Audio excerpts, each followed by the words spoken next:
In the quiet suburbs of a mid-sized American city, where tree-lined streets stretched between well-maintained homes, nobody expected that an ordinary Wednesday morning would become a turning point in addressing systemic issues within local law enforcement.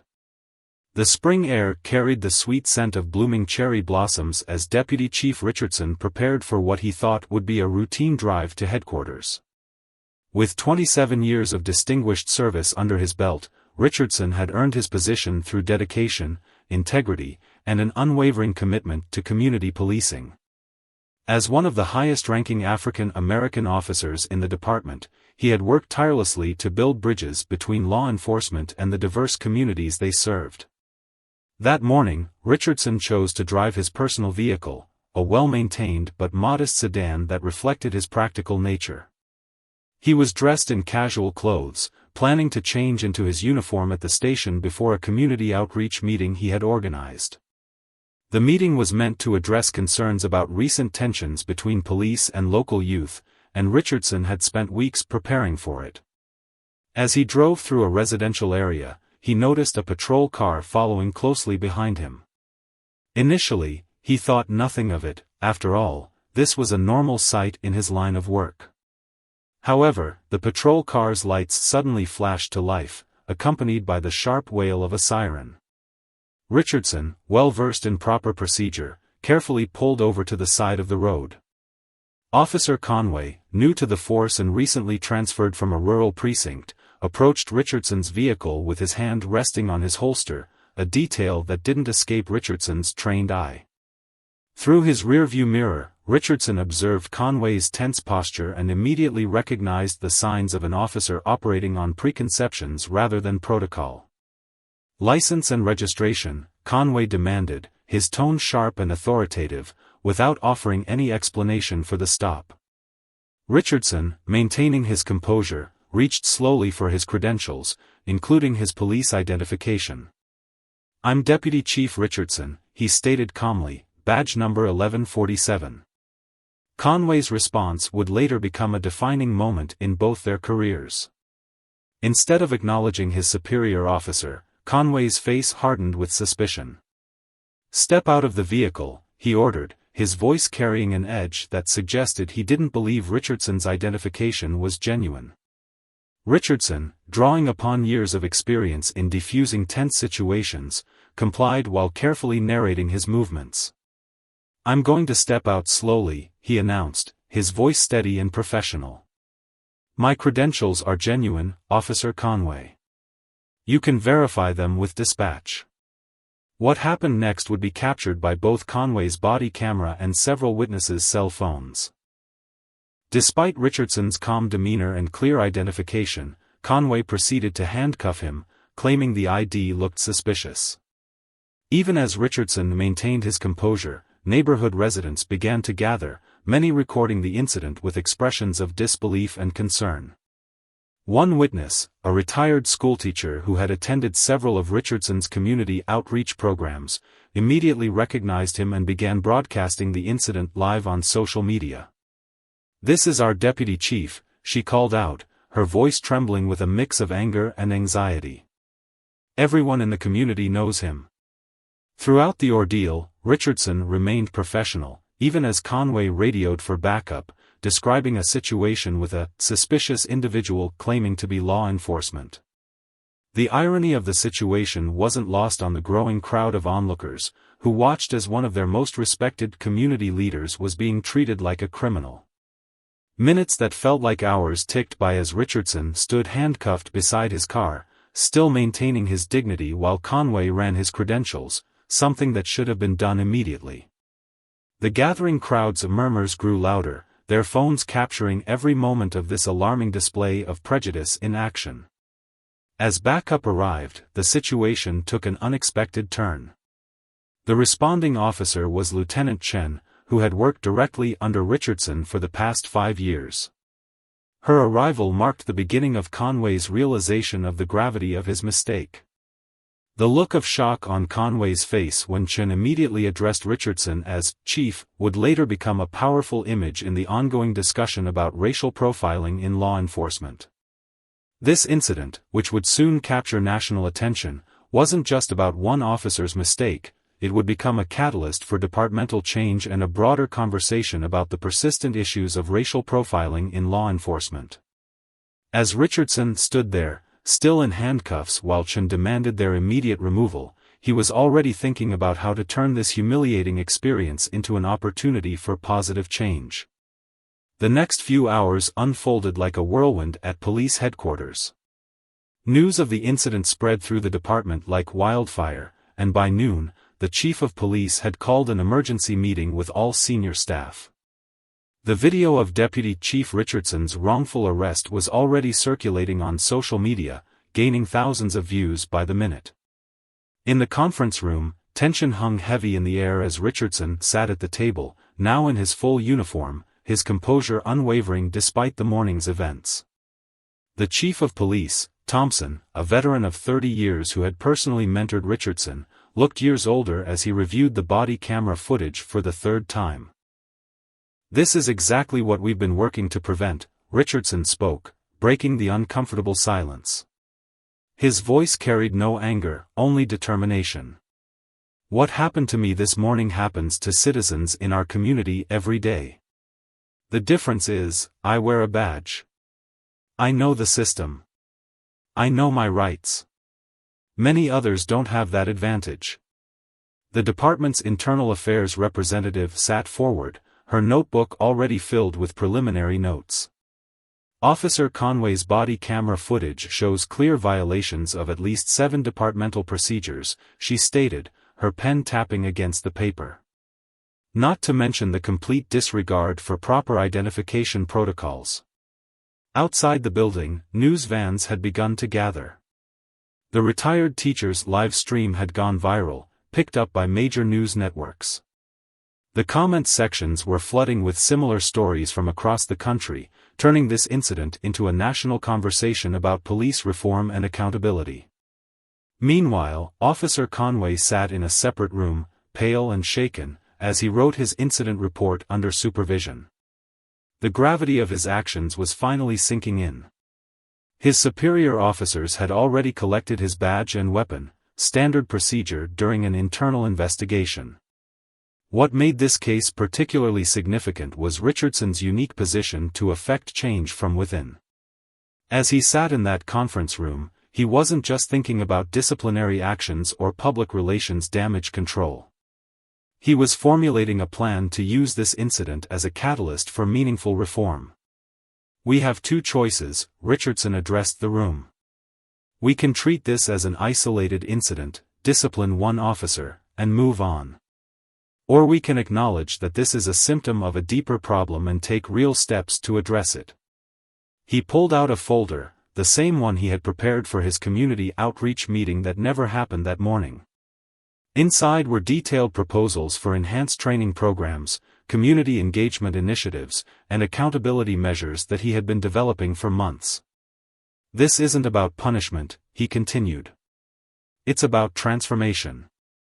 Officer Conway isn't the problem, he's a product of a system that needs fixing." The chief of police nodded slowly, understanding the larger implications. The department's response to this incident would set a precedent for how police departments across the country handled similar situations. They had an opportunity to demonstrate real leadership and commitment to change. As the meeting continued, Richardson's phone buzzed constantly with messages of support from community members, fellow officers, and even national civil rights leaders. The incident was quickly becoming a rallying point for those seeking police reform, but Richardson was determined to keep the focus on constructive changes rather than divisive rhetoric. In another part of the building, Lieutenant Chen was reviewing Conway's personnel file. His record showed no previous complaints, but also minimal experience with diverse communities. She began drafting recommendations for immediate department-wide training updates, knowing that Conway's actions reflected gaps in their training program rather than just individual bias. By late afternoon, the department's public information officer was preparing for a press conference. Richardson had insisted on being present, not as a victim, but as a department leader ready to address systemic issues. His decision to face the media would later be praised as a masterclass in crisis management and leadership. The local community was already mobilizing, but not in the way many expected. Instead of angry protests, community leaders were organizing dialogue sessions. Richardson's years of building relationships were paying off. People trusted him to turn this negative incident into positive change. As the day drew to a close, Richardson sat in his office, reviewing the dozens of emails and messages he'd received.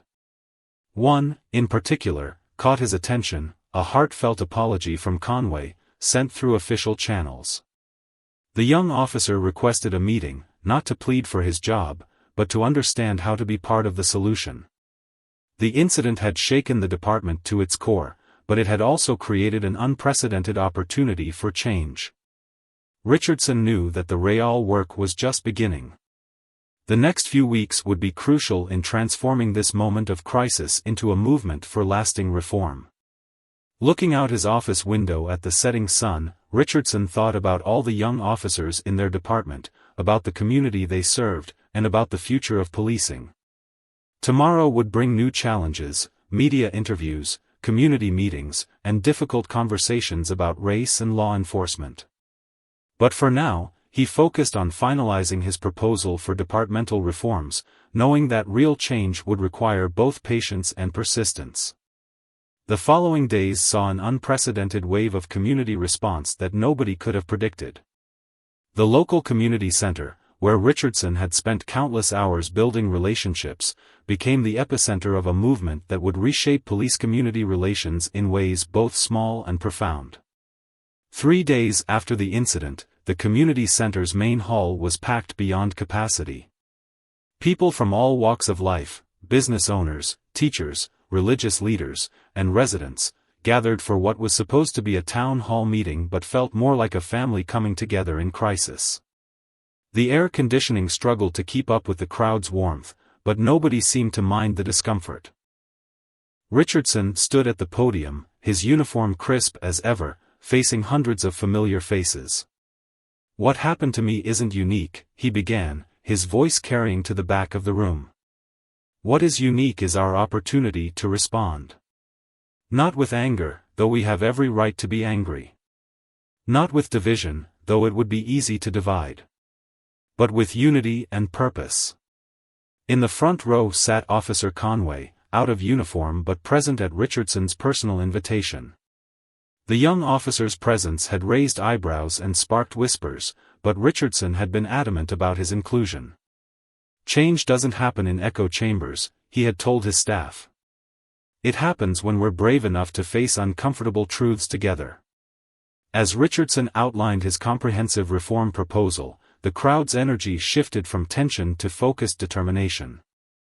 The plan included mandatory cultural competency training, community immersion programs for new officers, and a civilian oversight committee with real power to review police conduct. But what captured everyone's attention was the innovative Walk With Me program.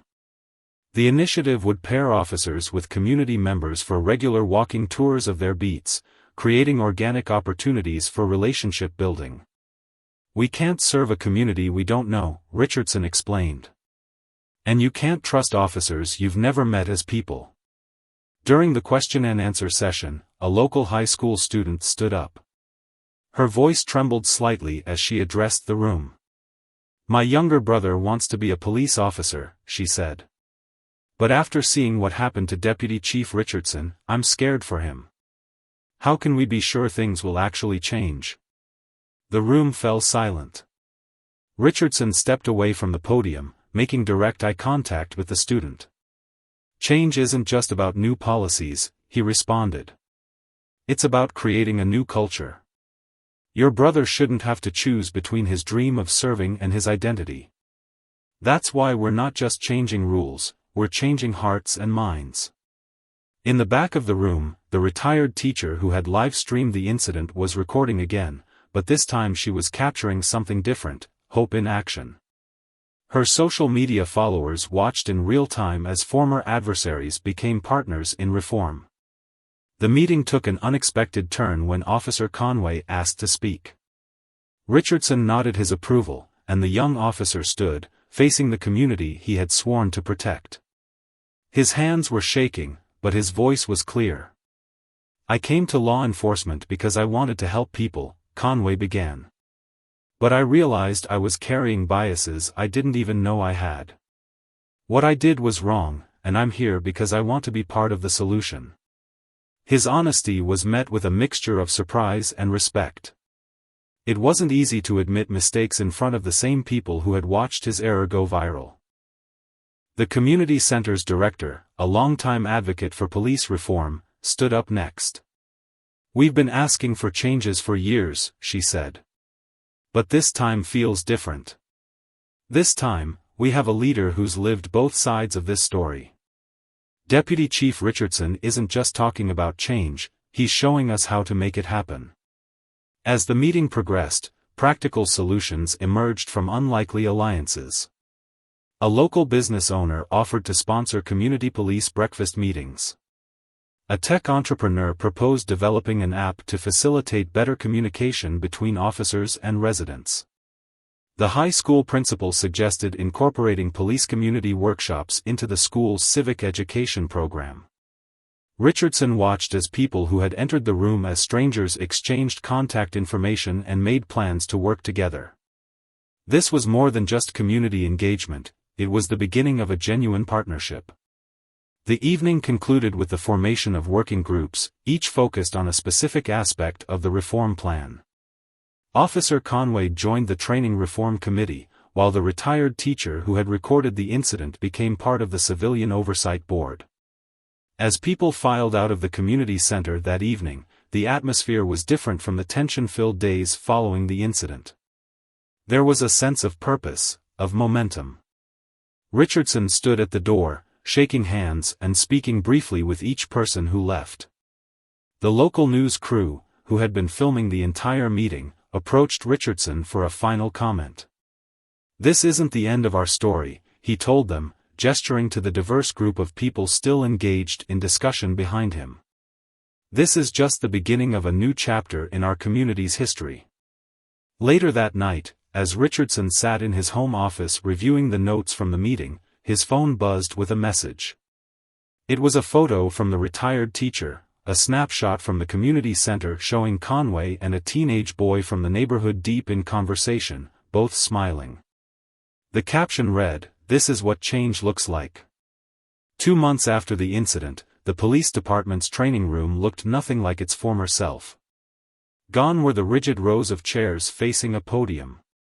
Instead, round tables encouraged face-to-face interaction, and the walls displayed photos of successful community police partnerships. This wasn't just a cosmetic change, it represented the department's new approach to training and community relations.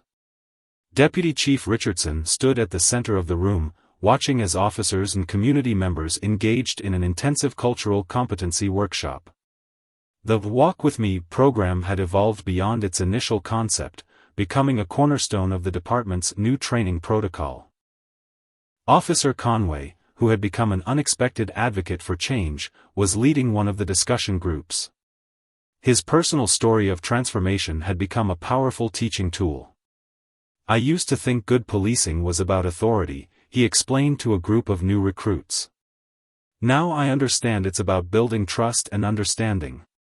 The department's reform initiatives had caught the attention of law enforcement agencies across the country. Richardson's inbox was filled with requests for guidance on implementing similar programs. But he remained focused on ensuring these changes took root in his own community first. In the dispatch center, a new system was being implemented, one that tracked patterns in police stops and interventions, flagging potential bias before it could escalate into incidents. The data wasn't just collecting dust in a database, it was being actively used to adjust training and deployment strategies. The Civilian Oversight Committee, now in full operation, had transformed the department's accountability structure. Led by a diverse group of community members, including the retired teacher who had recorded the original incident, the committee reviewed body camera footage, conducted regular audits, and provided feedback on police practices. One morning, Richardson received a call that made him realize the true impact of their reforms. A young officer had been dispatched to a suspicious person call in an affluent neighborhood. The subject was a real estate agent showing houses to clients. Instead of immediately confronting the situation with authority, the officer approached with respect and open communication. The result? A potential incident was transformed into a positive interaction, with the real estate agent later commending the officer's professionalism. The local high school had become another success story. The student who had expressed concerns about her brother's ambition to become a police officer was now leading a youth police dialogue program. Her brother, still determined to pursue a career in law enforcement, was interning at the department during his senior year. Community meetings, once tense affairs marked by accusations and defensiveness, had evolved into productive working sessions. The local business owner who had offered to sponsor community police breakfasts had expanded his initiative into a monthly Coffee with Cops program, hosted at different locations throughout the city. The tech entrepreneur's communication app had launched, allowing residents to provide feedback, report concerns, and engage with their local officers directly. More importantly, it created transparency around police activities and response times across different neighborhoods, ensuring equitable service delivery. Richardson's office wall now displayed a different kind of achievement, not commendations or awards, but letters from community members sharing positive interactions with officers. One letter particularly stood out, written by a mother whose teenage son had been stopped for a traffic violation. The officer didn't just write a ticket, she wrote. He took the time to explain why the stop was necessary, listened to my son's perspective, and even offered advice about safe driving. This is the kind of policing our community needs. The department's training program had been completely revamped. New officers now spent their first month in community immersion, working alongside neighborhood leaders, attending local events, and learning about the area's history and culture before ever putting on a uniform. One afternoon, Richardson observed a training session where Officer Conway was sharing his experience with a group of veteran officers from neighboring departments. "We're not just changing procedures," Conway explained. "We're changing the way we see our role in the community. Every interaction is an opportunity to build trust." The media narrative had shifted too. Local news outlets that had initially focused on the scandal now reported on the department's innovative approaches to community policing.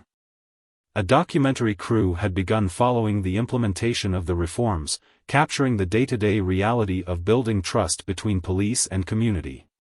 The Civilian Oversight Committee's quarterly report showed promising statistics. Complaints about officer conduct had decreased by 40%, while positive community feedback had increased significantly. But Richardson knew that numbers didn't tell the whole story. The real measure of success was in the changed atmosphere on the streets. Officers reported feeling more connected to the communities they served. Residents were more likely to approach officers with information or concerns. The us versus them mentality that had long plagued police-community relations was gradually being replaced by a sense of shared purpose. During a community walkthrough, Richardson observed something that would have seemed impossible just months earlier. A group of teenagers, including the high school intern, were engaged in a friendly basketball game with several officers, including Conway. The scene wasn't staged for cameras or part of an official program, it was simply the new normal. As the sun set on another busy day, Richardson sat in his office reviewing applications for the next community policing training session. The stack of applications was thicker than ever, including requests from officers in other cities wanting to learn from their experience. A knock at his door revealed the retired teacher, now a respected voice in police reform. "You know," she said, settling into a chair, "when I recorded that video, I thought I was documenting another tragedy. Instead, I was capturing the beginning of real change." Richardson nodded, thinking about how far they'd come and how far they still had to go. "Change happens person by person, interaction by interaction," he replied. "We're not just reforming a department, we're rebuilding trust, and that takes time." 6 months after the incident, Deputy Chief Richardson found himself standing in front of a much larger audience than he'd ever anticipated. The National Law Enforcement Conference had invited him to deliver the keynote address, recognizing how his department's response to a crisis had become a model for police reform across the country. The grand ballroom was filled with police chiefs, officers, and civic leaders from departments nationwide. As Richardson approached the podium, he caught sight of Officer Conway sitting in the front row, now wearing the pin that designated him as a certified training instructor in community policing. "Change doesn't always come from where we expect it," Richardson began, his voice carrying across the hushed room. "Sometimes it takes a moment of crisis to show us the path forward. But what matters most is not the incident that sparks change, it's what we choose to do with that moment." The presentation screen behind him displayed statistics from their department's first 6 months of reform: a 60% reduction in use of force incidents, a 45% increase in successful community interventions, and a 70% rise in minority applications to the police academy. But Richardson wasn't there to just share numbers. He shared the story of a recent incident that highlighted their progress. A tense situation involving a mental health crisis had been successfully de-escalated by officers who had gone through their new training program. The officers had partnered with community mental health workers, using communication techniques and patience instead of force. "This isn't just about changing policies," Richardson explained. "It's about changing culture. And culture change happens one conversation, one interaction, one person at a time." He clicked to the next slide, showing photos of their community initiatives in action: the basketball games, the coffee meetings, the youth mentorship programs. In the audience, chiefs from major cities took notes as Richardson outlined the practical steps they'd taken to implement reform. The Walk With Me program had already been adopted by 12 other departments, with promising early results. During the Q&A session, a police chief from a large metropolitan area raised his hand. "We've tried community outreach before," he said, skepticism evident in his voice. "How is this different?" Richardson smiled, having anticipated this question. He gestured to Officer Conway, inviting him to the stage. Together, they explained how their approach went beyond superficial outreach to create genuine partnerships and accountability. "The key difference," Conway explained, drawing from his own experience, "is that we're not just trying to improve community relations. We're fundamentally changing how we view our role as police officers. We're becoming part of the community, not just its guardians." The conference's impact extended beyond the formal sessions. In the hallways and during breaks, Richardson found himself surrounded by officers and administrators eager to learn more. The retired teacher who had recorded the original incident had also been invited to speak, and her sessions on civilian oversight were consistently packed. Back home, their department had become a training ground for reform. Officers from across the country came to observe their methods, particularly the innovative approach to recruit training. The program now included extensive community immersion, implicit bias awareness, and practical exercises in de-escalation. One afternoon, Richardson received a call that brought everything full circle. A department in a neighboring state had faced a similar incident to his own. Instead of defending the officer's actions or trying to minimize the situation, their chief had reached out for guidance in implementing reforms. The local high school program had expanded into a statewide initiative. The student who had questioned her brother's career choice was now preparing to enter the police academy herself, part of a new generation of officers trained in community-oriented policing from day one. The tech app developed by the local entrepreneur had been refined and was being adopted by departments nationwide. It now included features for tracking reform implementation and measuring community engagement, providing valuable data for departments transitioning to the new model. During a community feedback session, an elderly resident stood up to share his experience. "I've lived here for 50 years, he said, his voice thick with emotion. "For the first time, I feel like the police are truly here to serve and protect everyone, not just some of us." The Civilian Oversight Committee had become a model for other cities. Their balanced approach, combining accountability with support for officers, had proven effective in building trust on all sides. The committee's guidelines and procedures were being studied and adapted by departments across the country. Richardson's office had become a hub for reform-minded police leaders. His calendar was filled with consultations, speaking engagements, and meetings with departments seeking to implement similar changes. But he never lost sight of his primary mission, continuing to build and strengthen relationships in his own community. The documentary crew that had been following their progress was now putting the finishing touches on their film. Early screenings at law enforcement training academies had received powerful responses, with many cadets saying it changed their perspective on what it meant to be a police officer. One evening, as Richardson was leaving the office, he encountered a group of new recruits chatting with local teenagers outside the department. The scene struck him, officers and youth comfortable in each other's presence, sharing stories and laughs. This wasn't a planned program or official outreach. It was simply the new normal they had worked so hard to create.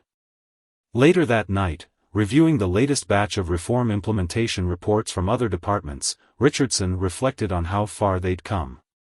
The incident that could have deepened divisions had instead become a catalyst for unity and progress. A text message from Conway popped up on his phone, a photo from the conference showing a group of chiefs and officers engaged in an intense discussion about reform. The caption read, "The ripple effect is real. Change is happening." Richardson smiled, thinking about all the departments beginning their own journeys toward reform. Their story had become more than just a local success, it was now a blueprint for change, proving that with commitment, courage, and collaboration, real transformation was possible. 1 year after the incident, Deputy Chief Richardson sat in his office reviewing a complex set of challenges that came with success. The department's reform model had gained national recognition, but with that attention came new pressures and responsibilities. A stack of newspapers on his desk carried headlines about departments across the country attempting to replicate their success, some thriving, others struggling with implementation.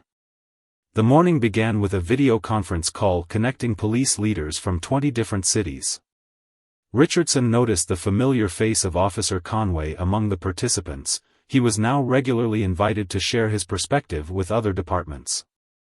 The discussion centered on a critical question: how to maintain momentum when the initial enthusiasm for reform began to fade. "The hardest part isn't starting the change," Richardson explained to the assembled faces on his screen. "It's sustaining it through the everyday challenges we face." He shared recent examples from their own department, how they'd handled resistance from veteran officers, addressed budget constraints, and maintained community engagement when media attention had moved on. In the department's training center, a new challenge was unfolding.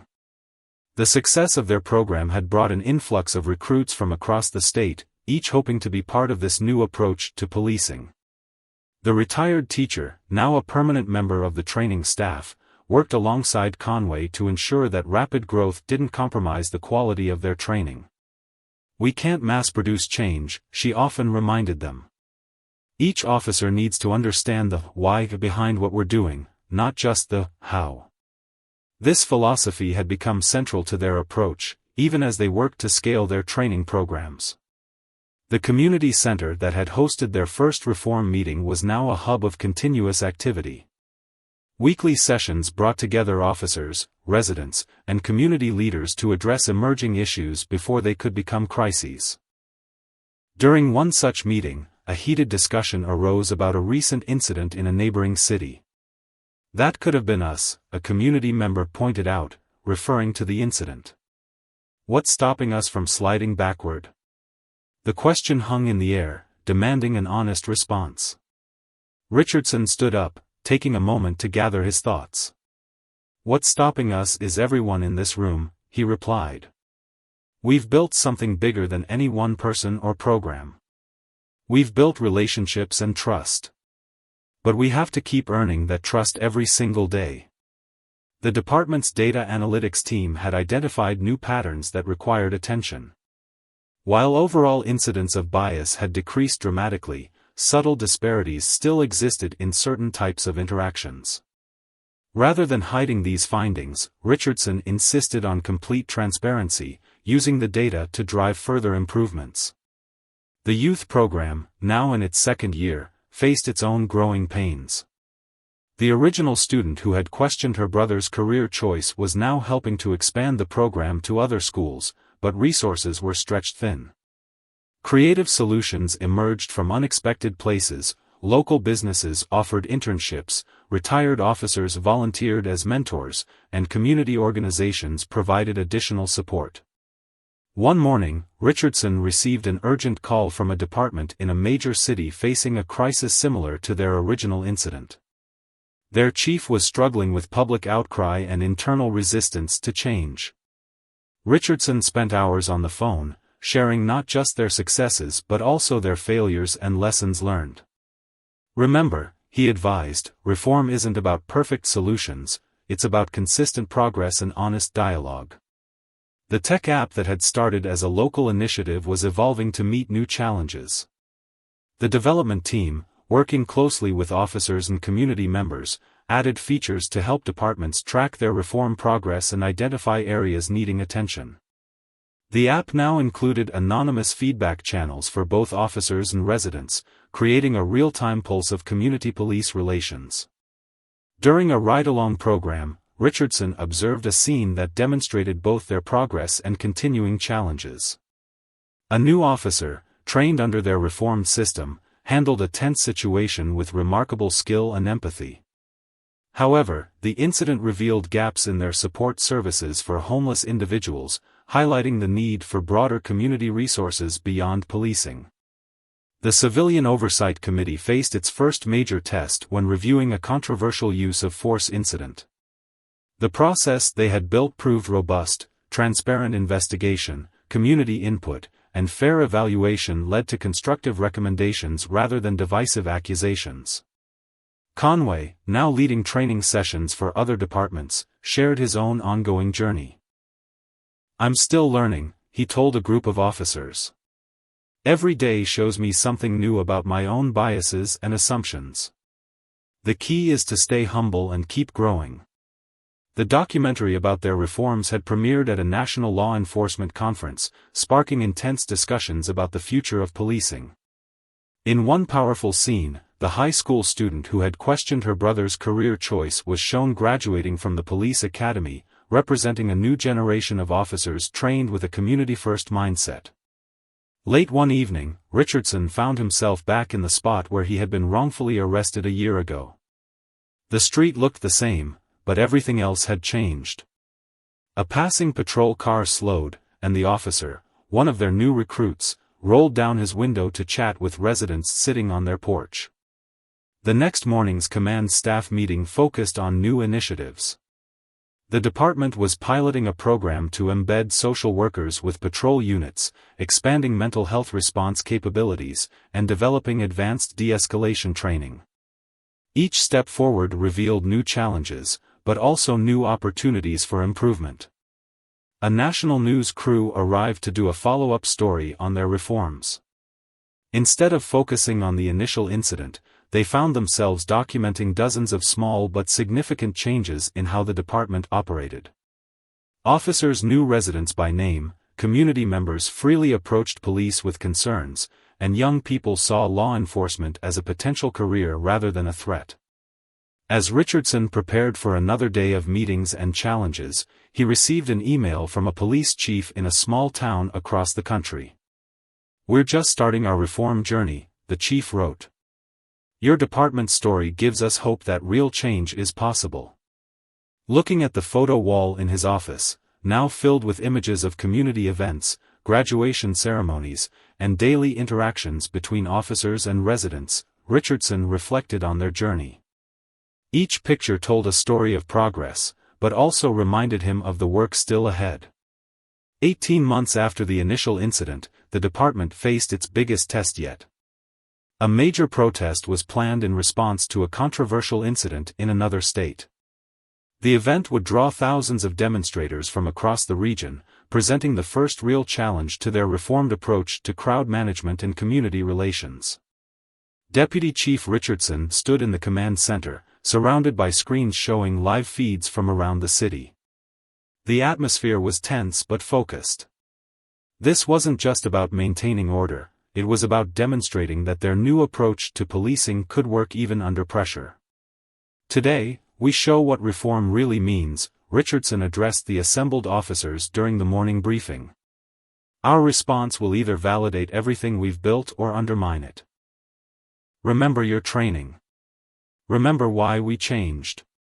Officer Conway, now a respected training coordinator, had spent the previous week preparing officers for this moment. Their approach was radically different from traditional crowd control tactics. Officers were deployed in small teams, each paired with community liaisons who knew the local neighborhoods and could help maintain communication with protesters. The tech app they'd developed proved invaluable, allowing real-time communication between officers, community leaders, and protest organizers. The retired teacher who had recorded the original incident was now coordinating civilian observers, ensuring transparency and accountability throughout the event. As protesters began gathering in the city center, the first signs of their reformed approach became visible. Officers wore regular uniforms instead of riot gear, maintaining a presence that was alert but not antagonistic. They engaged in conversations with protesters, many of whom they knew by name from community programs. A tense moment arose when a small group of out-of-town agitators attempted to provoke a confrontation. Instead of responding with force, the officers implemented their new de-escalation protocols. Conway, who was on scene, watched as his fellow officers used the communication techniques they'd practiced countless times. "Remember," his voice crackled over the radio, "we're not here to control, we're here to protect and serve. Everyone's right to safely express themselves matters." The department's youth program graduates played an unexpected but crucial role. Several were among the protesters, and their presence helped bridge the gap between demonstrators and police. They showed that it was possible to support both reform and law enforcement when it was done right. Richardson monitored the situation from the command center, watching as their months of training and community building were put to the test. The live feeds showed officers helping elderly protesters find shade, ensuring water was available, and even engaging in respectful discussions about the very issues being protested. A moment of truth came when a rumor of vandalism began spreading through the crowd. Instead of rushing in with force, the department's community response team activated their network of local leaders. Within minutes, community volunteers were working alongside officers to calm tensions and dispel misinformation. The Civilian Oversight Committee members were present throughout the event, documenting interactions and providing real-time feedback. Their presence added an extra layer of accountability and transparency that helped maintain trust on all sides. As the day progressed, news crews from across the country captured something remarkable: a large-scale protest where police and demonstrators weren't adversaries, but partners in ensuring everyone's rights and safety were protected. One powerful image went viral: an officer and a protester, both wearing "Walk With Me" program t-shirts, sharing a bottle of water and engaged in intense but respectful dialogue about police reform. The officer was one of their new recruits, trained under the reformed system, while the protester was a regular participant in their community outreach programs. The department's social workers and mental health professionals, now integrated into their response teams, proved invaluable in helping people overwhelmed by the day's emotions. Their presence demonstrated the department's commitment to addressing the human element in every situation. As evening approached and the crowd began to disperse, the results of their reformed approach became clear. There had been no arrests, no use of force, and no property damage. More importantly, both officers and protesters reported feeling heard and respected throughout the event. In the command center, Richardson received calls from police chiefs across the country, all asking the same question: "How did you do it?" His answer was simple but profound: "We didn't just reform our policies, we reformed our relationships." The next morning's debrief session revealed the true impact of their changes. Officers reported feeling more confident and less stressed because they had real connections with the community they were serving. Protesters praised the police response, with many noting how different it felt from their experiences in other cities. The department's data analytics team noted something significant. During the protest, they received more offers of community assistance than complaints. Local businesses had kept their doors open, residents had helped maintain calm, and even critics of law enforcement had acknowledged the difference in approach. Conway, reviewing body camera footage for training purposes, identified countless examples of their reformed protocols in action. This isn't just about one successful event, he explained to a group of visiting officers. This is about what happens when you completely reimagine the relationship between police and community. The high school student who had once questioned her brother's career choice, now a rookie officer herself, summed it up during a community feedback session. Yesterday proved that when we say, protect and serve, we mean protecting everyone's rights and serving the whole community. Local community leaders were quick to point out that the successful handling of the protest wasn't just about police tactics, it was the natural result of 18 months of authentic relationship building and genuine reform. As Richardson left the office that evening, he passed by the wall of photos in the department lobby. A new image would soon join them, not of confrontation or control, but of cooperation and mutual respect.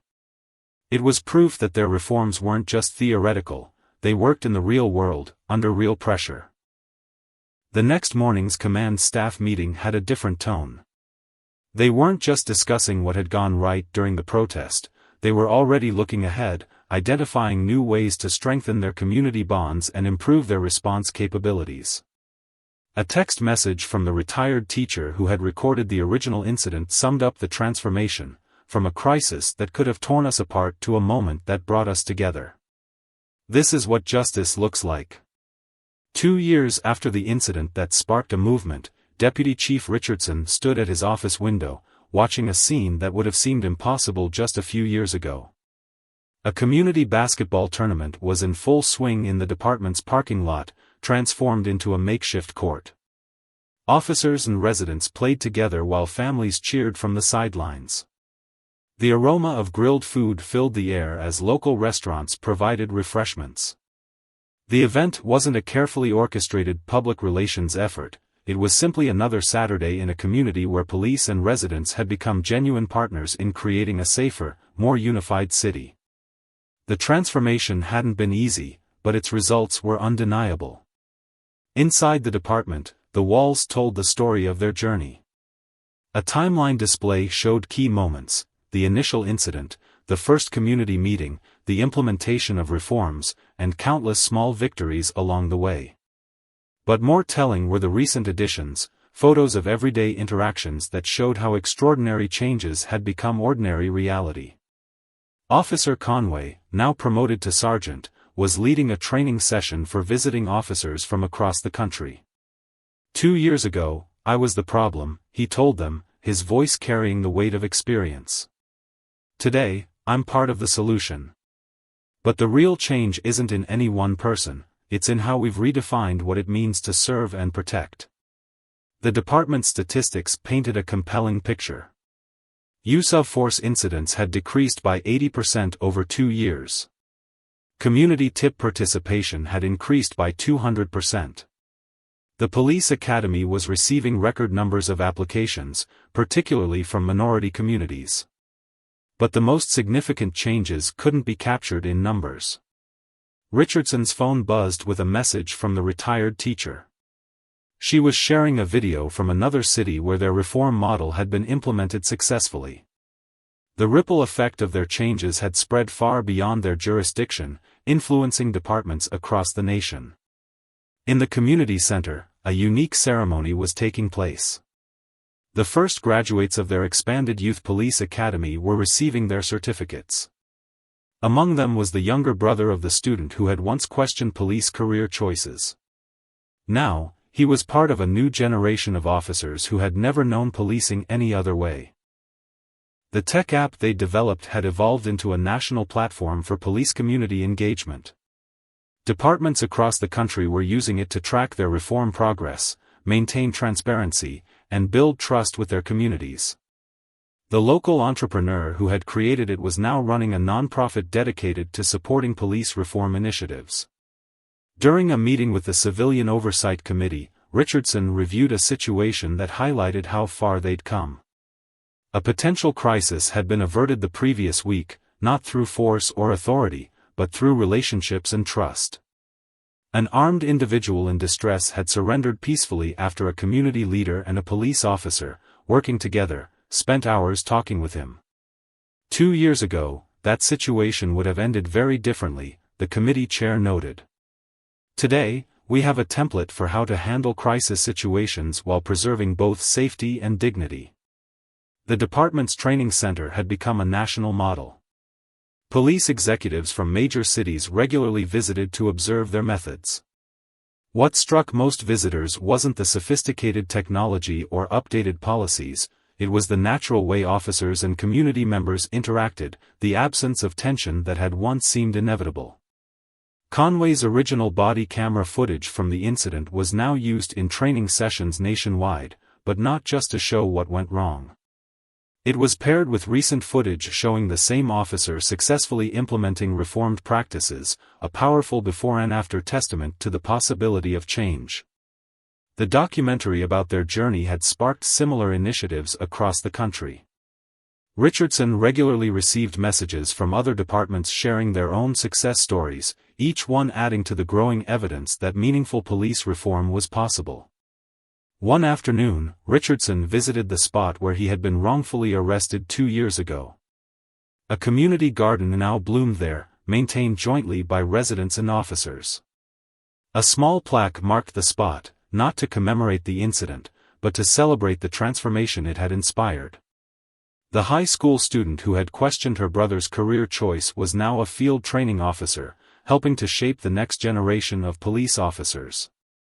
Her approach to training emphasized the importance of community connection as much as tactical skills.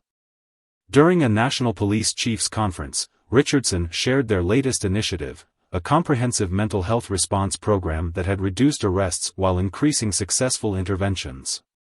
The program exemplified their new approach, solving problems through partnership rather than enforcement. The Walk With Me program had expanded beyond its original scope, now including regular community forums, joint volunteer projects, and educational initiatives.